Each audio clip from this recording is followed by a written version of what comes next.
in my KTM dirt bike for a KTM pedal bike. It's orange in color.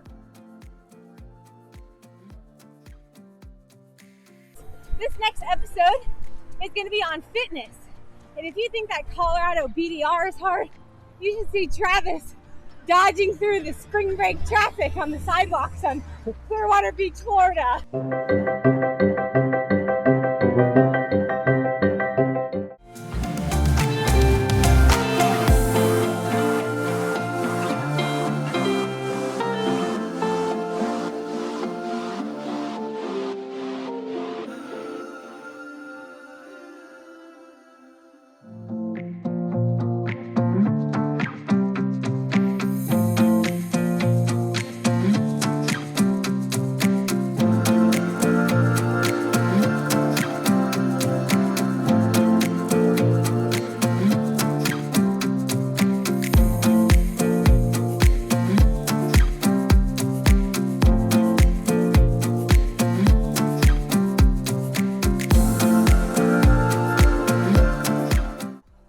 Flatland, but it's beautiful down here. Not many twisties. Clearwater Beach, Florida.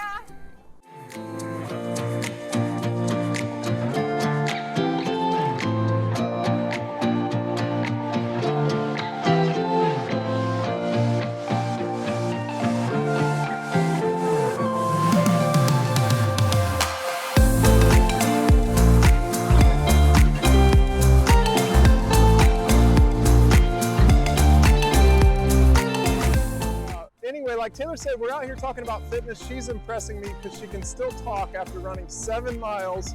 That's no joke. You can check her watch. 7 miles. We're getting ready to go to a nice little park, and we're going to show you with very basic equipment how you can do 5 basic movements. There's 5 basic movements to the human body. Those movements you can branch off into thousands of exercise, but it really lays the foundation. If you want to ride longer with less effort, you want to feel better in everyday life, maybe you want to lose a little weight, add some muscle, tone up. This video is not about becoming a bodybuilder or posing for a selfie on Instagram. This is real life fitness, folks, okay? So we all got to know where we're starting from and where we want to finish. We all may start in different places and we might want to finish in different places, but this will give you a foundation. So stay tuned. Thank you guys for tuning in again. We're going to take you along for the ride on our fitness journey. So we picked out a beautiful spot to show you the 5 basic movements of fitness. These are foundational exercises. I want everybody to understand you can build off of these exercises as much as you want. There's literally thousands of variations, but let's build a foundation before we get ahead of the game. And what we want to do is create stronger riders, riders that are not as tired at the end of the day, riders that last longer into the day and enjoy the ride longer and just everyday life. So these 5 basic movements, we're going to use some very simple pieces of equipment, some dumbbells, a kettlebell, and a mat.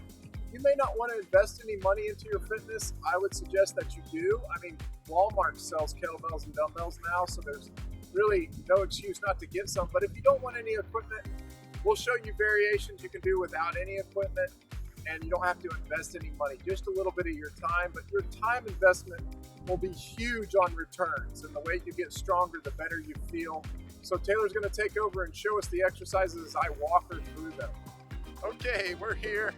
Taylor's practicing her dance yoga, but we're going to start. I said 5 basic movements that the human body's capable of doing, and then we can branch out in those. We're going to do the first movement now, and that's bracing with the core, and that's plank. So here she goes. She's going to get down in her plank position.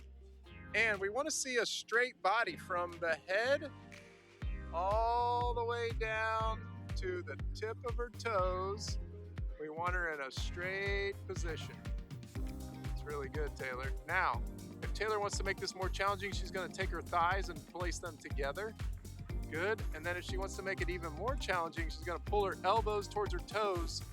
Just in her mental capacity, in her mind, she's going to do that. She's going to brace even harder. Now, for the most advanced people, we can go up into a push-up position, which is excellent right there. And then, if you want to make it even more challenging, you can switch between the plank and the push-up position and count 15 reps. So that'd be 1, 2. Okay, so now we're going to go into the second movement of the human body, which is not the floss. The second movement is going to be a pull. So let's grab a kettlebell. How heavy is that kettlebell? Which is 44 pounds. Now what we're gonna have Taylor do here is we're gonna have her do a one-arm row. She's gonna look at me like I'm crazy. Yes, perfect. So the same arm that's rowing the weight is the same leg that's back. She's bracing her other side. She's trying to get as flat as she can, long as she can. Perfect. Now bring that elbow towards your side. 1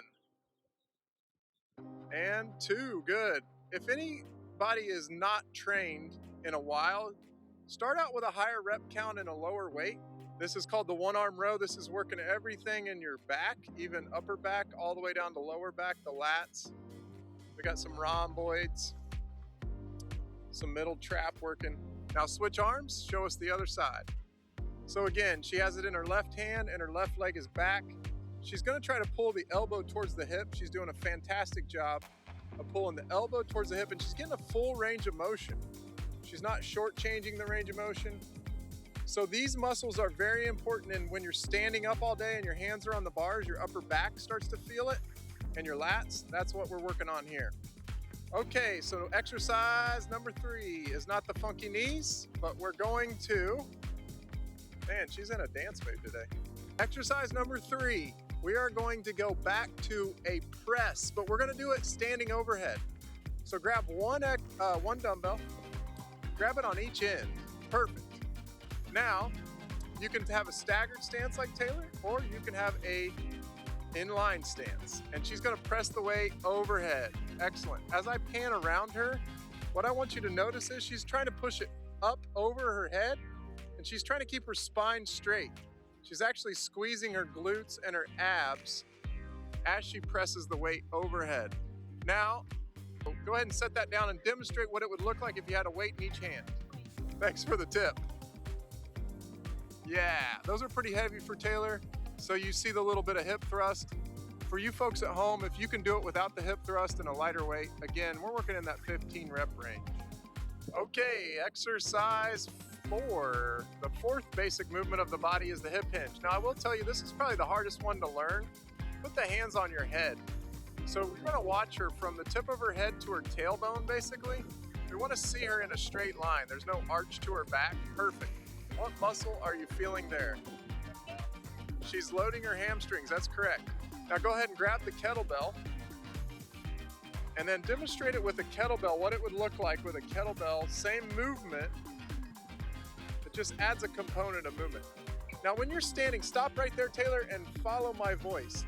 The first motion she does is she presses her hips back and she starts to lower the weight between the feet. So press your hips back and start to lower the weight, and she's not letting her shoulders sag, and then she comes back up when she hits the ground into a standing stiff position.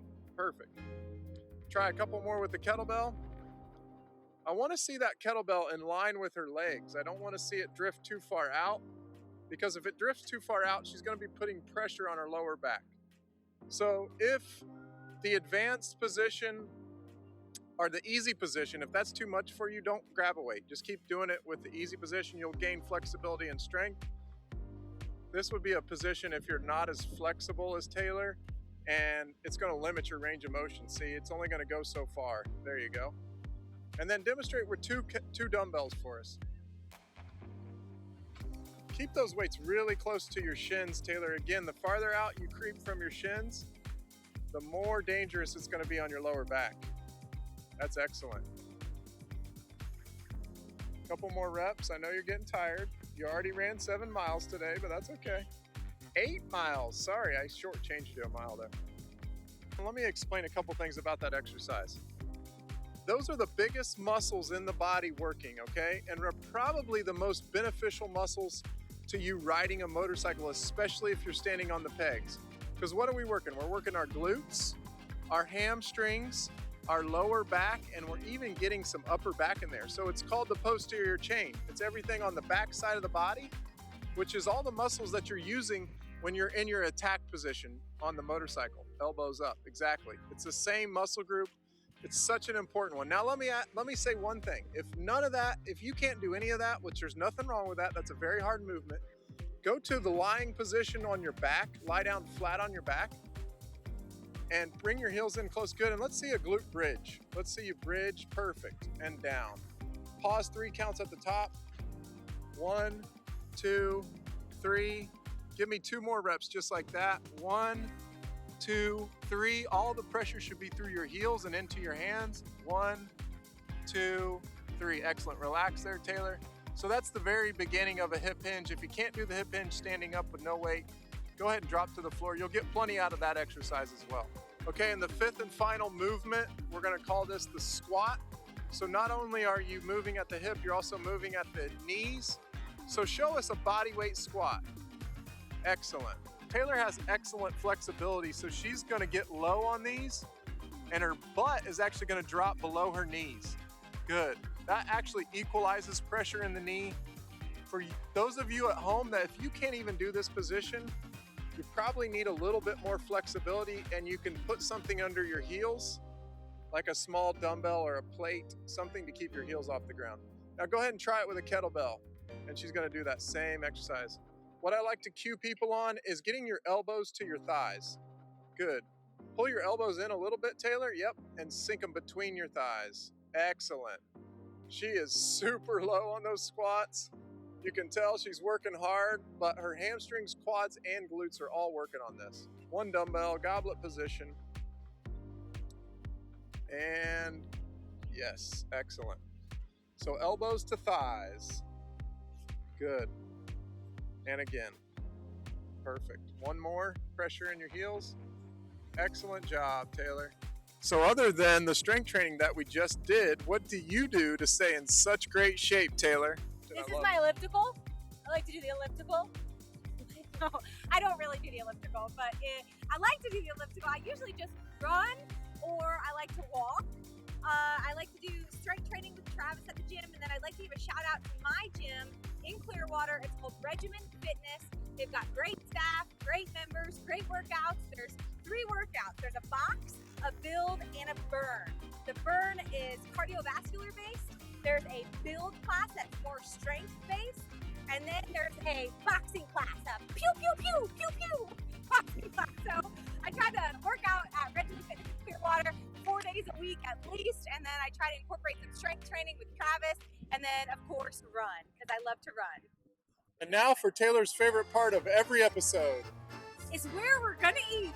So today we ate at Venus Restaurant in Largo, Florida. They've got excellent food and fantastic service. So if you ever come by, stop at Venus Restaurant and ask for Lauren.